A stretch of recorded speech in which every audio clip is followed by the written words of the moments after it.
మధు టీవీకి స్వాగతం. ఊహించినట్లుగానే ఎన్టీఆర్ ప్రేక్షకులకు దేవర ఊపునిచ్చింది. ఎన్టీఆర్ అభిమానులు ఎన్నో ఏళ్లుగా ఎదురు చూసిన దేవర చిత్రం అంచనాలను మించి ఆడియన్స్ ను అలరించడమే కాకుండా కలెక్షన్ల రికార్డును బ్రేక్ చేసింది.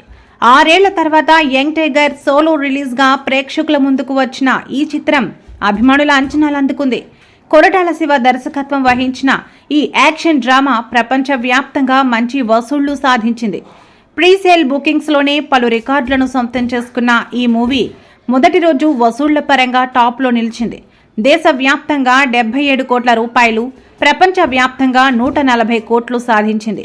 ఇండియాలో వచ్చిన కలెక్షన్లలో 2 తెలుగు రాష్ట్రాల నుంచే 68 కోట్లకు పైగా ఉన్నట్లు తెలుస్తోంది. ఎన్టీఆర్ సరసన జాన్వీ కపూర్ నటించిన ఈ చిత్రంలో విలన్ గా సైఫ్ అలీ ఖాన్ ఆకట్టుకున్నారు.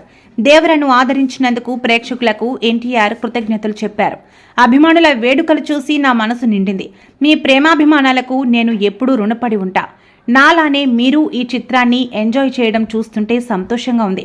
మీకు మరెంతో వినోదాన్ని అందిస్తానని మాటిస్తున్నారంటూ ఎన్టీఆర్ పేర్కొన్నారు. కొరటాల శివ కూడా ఇంత పెద్ద విజయాన్ని ఇచ్చినందుకు తెలుగు ప్రేక్షకులకు ధన్యవాదాలు తెలిపారు. వరుస ఫోన్ కాల్స్ వస్తున్నాయని, ఇది తన బెస్ట్ ఫిల్మ్ అని అందరూ మెచ్చుకుంటున్నట్లు చెప్పారు.